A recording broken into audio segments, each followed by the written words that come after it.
ኣብ መላእ ኩርና ዓለም እትርከቡ ተኸተልቲ እምነት ክርስትና እንኳዕ ንበዓል ልደት ብሰላም ኣብጽሕኩም ይብል ሃበ ሚድያ። ሰናይ በዓል ክኾነልኩም ድማ ኣባላት ምስንዳእ ሃበ ሚድያ ሰናይ ትምኒትና ክንገልጽ ንፈቱ። በዚ ኣጋጣሚ ሓበሬታ ሓይሊ ዘዋር ዓለምና ምዃኑ ዝተረድአ ሃበ ሚድያ ዝያዳ ምድለዋትና ብምሕያል ሓዱሽ ሚዛናዊ ሓበሬታ ናባኻትኩም ንምብጻሕ ኣብ ምሽብሻብ ከም እንርከብ ክንሕብረልኩም ንፈቱ። ክሳብ ሕዚ ሓበሬታ መእረምታ ሓሳብን ብምሃብ ምሳና ሓቢርኩምና ኣብ ምጓዓዝ ዘለኹም ሰማዕትና ልባዊ ምስጋናና ይብጻሕኩም ንብል። ርሑስ በዓል ልደት ክኾነልኩም እናተመነና ሕዚ ንሎሚ ዓርቢ 6 ጥሪ 2023 ናብ ዘዳለናዮም ዜናታት ከስግረኩም ፈለማ ኣርእስተ ዜና ከስምዐኩም። ኣቦ መንበር ሕወሓት ዶክተር ደብረጽዮን ገብረ ሚካኤል ምክትል ቀዳማይ ሚኒስተር ኢትዮጵያ ኮይኖም ክሽወሙ ከም ዝኽእሉ ሓበሬታታት ይወጹ ኣለዉ። መንግስቲ ኢትዮጵያ ሰራዊት ኤርትራን ዕጡቃት ኣምሓራን ካብ መሬት ትግራይ ክወፁ ብምግባር ሕገ መንግስታዊ ግቡእ ክዋፃእ መንግስቲ ትግራይ ፀዊዑ። ኣብ ትግራይ ካብ 3 ህፃናት እቲ ሓደ ብከቢድ ሕፅረት ምግቢ ከም ዝጥቅዓን ሕዚ እውን ጽዑቕ ቀረብ ምግቢ ከም ዘድሊ ኦቻ ኣጠንቂቑ ዝብሉን ካልኦት ዜናታትን ኣለውና። ክሳብ መወዳእታ ምድለዋትና ክትከታተሉና ብክብሪ ይዕድም። ሕዚ ናብ ዝርዝሮም ከስግረኩም። በዓል ልደት እንትነኽብር ካብ መረበቶም ተመዛቢሎም ዘለዉ ወገናት ብምሕጋዝ ክኸውን ኣለዎ ኢሎም መራሕቲ ሃይማኖት ትግራይ። በዓል ልደት 2015 ዓ.ም ምኽንያት ብምግባር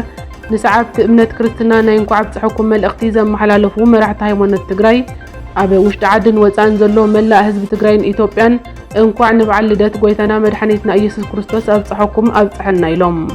እቲ በዓል እንትነኽብር ድማ ተሓጋጊዝና ክነብዕሎ ይግባእ ዝበሉ እቶም መራሕቲ ሃይማኖት ብፍላይ ድማ ካብ መረበቶም ተመዛቢሎም ፍቐዱ ኣጽልዮም ዘለዉ ወገናት ክንዝክሮምን ክንሕግዞምን ይግባእ ክብሉ መልእኽቶም ሕሊፎም ይብል ጸብጻብ ድምፂ ወያነ ትግራይ። ኣቦ መንበር ሕወሓት ዶክተር ደብረጽዮን ገብረ ሚካኤል ምክትል ቀዳማይ ሚኒስተር ኢትዮጵያ ኮይኖም ክሽወሙ ከም ዝኽእሉ ሓበሬታታት ይወጹ ኣለዉ። ድሕሪ ን2 ዓመት ዝተኻየደ ደማዊ ኩናት ኣብ ደቡብ ኣፍሪካን ኬንያን ብዝተገበረሉ ፍረ ኣፍሪው ኣብ መንጎ ክልቲኦም ሓይልታት ስምምዕነት ሰላም ተፈሪሙ እዩ። ነቲ ስምምዕነት ሰላም ስዒቡ ድማ ኣብይ ኣሕመድ ሓደሽቲ ኣባላት ካቢነ ክሰርዕ ከም ዝኽእል ኣብ ዝንገረሉ ዘሎ እዋን ኣቦ መንበር ሕወሓት ፕሬዝደንት ትግራይ ዶክተር ደብረጽዮን ገብረ ሚካኤል ምክትል ቀዳማይ ሚኒስተር ኮይኖም ክሽወሙ ከም ዝኽእሉ መርበብ ሓበሬታ ተራራ ኔትወርክ ምንጭታት ጠቒሱ ሓቢሩ። ብተወሳኺ እውን ፖለቲካውን ወታደራውን ሰበስልጣን ትግራይ ናብ ፌደራል መንግስቲ ክሰሓቡን ስልጣን ክወሃቡን ከም ዝኽእሉ ይግለጽ ኣሎ። ወሃቢ ቃል መንግስቲ ትግራይ ኣይተ ጌታቸው ረዳ እውን ሚኒስተር ጉዳያት ወፃኢ ወይ ድማ ኣመኻሪ ጉዳያት ወፃኢን ብሄራዊ ድሕንነትን ኣብይ ኣሕመድ ኮይኖም ክሽወሙ ከም ዝኽእሉ ሓበሬታታት ይወጹ ኣለዉ። ንብርክት ዝበሉ ዓማውቲ ብምክትል ቀዳማይ ሚኒስተርን ሚኒስተር ጉዳያት ወፃኢ ኢትዮጵያ ኮይኑ ከገልግል ዝጸንሐ ደመቀ መኮነን ሙሉእ ኣምባሳደር ኮይኑ ተወካሊ ኢትዮጵያ ኣብ ውድብ ሕቡራት ሃገራት ኮይኑ ክሽወም ከም ዝኽእል ይግለጽ ኣሎ። ተንታኒ ፖለቲካ ቀርኒ ኣፍሪካ ማርቲን ፕላውት ኣብ ትዊተር ገጹ ነዚ ዝወጽ ሓበሬታ መልኪቱ ኣብ ዝጸሓፎ ጽሑፍ እቶም ዝናፈሱ ዘለዉ ወግዕታት ከረጋግጸልና ዝኽእል መን እዩ ክብል ይሓትት። ኣብይ ኣሕመድ ናብ ስልጣን ኣብ ዝደየበሉ ጽባሕ ንልዕሊ 27 ዓመታት ንኢትዮጵያ ዝመርሐ ውድብ ኢህወደግ ብምፍራስ ውድብ ብልጽግና ኣጣይሹ እዩ። ሕወሓት ድማ ኣብ ውድብ ብልጽግና ኣይጽምበርን ብምባል መቐለ ዓሪዱ ጸኒሑ ድሕሪኡ ድማ ኩናት ተወሊዑ እንሆ ድማ ብኣማይ ተሸሓት ዝቁጸር ዜጋታት ተቐጢፎም ሕዚ ዝበሃል ዘሎ ወግዕታት ናይ ማን እንትኾይኑ ድማ ሕወሓት ምስ ብልጽግና ትድመር ዶ ትኸውን ዝብል ሕቶ ኩሉ ትግራዋይ ኮይኑ ይርከብ።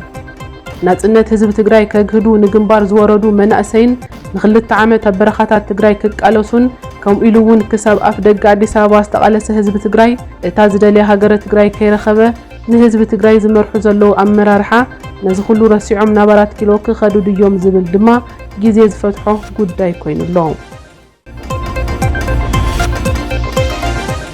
ኣብ ትግራይ ካብ 3 ህፃናት እቲ ሓደ ብከቢድ ሕፅረት ምግቢ ከም ዝጥቅዕን ሕዚ እውን ጽዑቕ ቀረብ ምግቢ ከም ዘድሊ ኦቻ ኣጠንቂቑ። ቤት ጽሕፈት ምውህሃድ ሰብኣዊ ሓገዛት ሕቡራት ሃገራት ኦቻ ኣብ ዘውፅኦ ጋዜጣዊ መግለጺ ድሕሪ ስምምዕነት ሰላም ፕሪቶርያ ናብ ትግራይ 3000 ናይ ጽዕነት መኻይን ቀረብ ምግቢ፣ መድሓኒት፣ መጽለሊ፣ ማይን ካልኦት ቀረባትን ጽዒነን ከም ዝኣተዋ ኣፍሊጡ። وهابي قال وانا صحفي ودب حبرات هاجرات ستيفن دوجاريك تمالي أبي زهاو مجلسي نابه تግራይ زኣቱ ዘሎ ሓገዝ ይቕጽል ከም ዘሎ ዝሓበረ ኮይኑ ብ4 ኮሪደራትን ብኣየርን ብምጥቃም ቀረብ ሰብኣዊ ሓገዛት ይኣቱ ከም ዘሎ ኣፍሊጡ ኦቻ ኣበ ዘካየዶ መጽናዕቲ ኣበ ትግራይ ሕዚ ካብ 3 ህጻናት እቲ ሓደ ከቢድ ሕጽረት መግቢ ከም ዘለዎን ሕዚ እውን ነቲ ጸገም ንምፍታሕ ጽዑቕ ሓገዝ የድሊ ክብል ኣጠንቂቑሎ ኣበ ትግራይ መሰረታዊ ግልጋሎታት ንህዝቢ ኣበ ምጅማር ቀስ ብቐስ ብምሕያሻት የርኢ ከም ዘለውን ስቴፈን ተዛሪቦም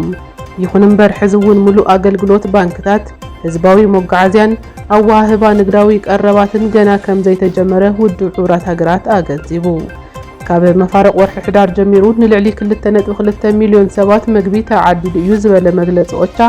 ገለ ከባብታት ትግራይ ግን ሕዚ እውን ንምብጻሕ ከም ዘይተኻለ ተሓቢሩ እዚ ከምዚ ኢሉ እናሃለወ ኣብ ምብራቕን ደቡብን ኢትዮጵያ ዝነብር ህዝቢ ብከቢድ ድርቂ ከም ዝተጠቕዐን ኣስታት 12 ሚልዮን ሰባት መግቢ ከም ዘድልዮምን ልዕሊ 8 ሚልዮን ሰባት ድማ ሓገዝ ናውቲ ጽሬትን ማይን ከም ዘድልዮም ተገሊጹ መንግስት ብልጽግና ሰራዊት ኤርትራን ዕጡቃት ኣምሓራን ካብ መሬት ትግራይ ክወጹ ብምግባር ሕገ መንግስታዊ ጉቦ ክፍጽም ከም ዝግባእ መንግስት ትግራይ ጸዊዑ ቢሮ ርክብ ህዝብን መንግስትን ትግራይ ኣብ ዘውጽኦ ሰሙናዊ መግለጺ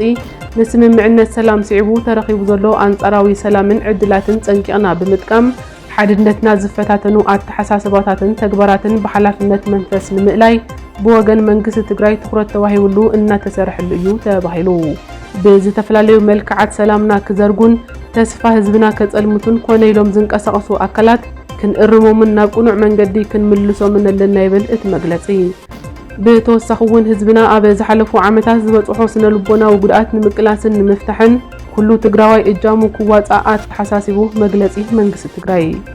ብሰንኪ ዕጡቃት ኣምሓራን ሰራዊት ኤርትራን ዝተመዛበለ ህዝብና ናብ መረበቱ ክምለስ ኣይከኣለን ዝበለ እቲ መግለጺ መንግስቲ ኢትዮጵያ እዞም ሓይልታት ካብ መሬት ትግራይ ክወጹ ብምግባር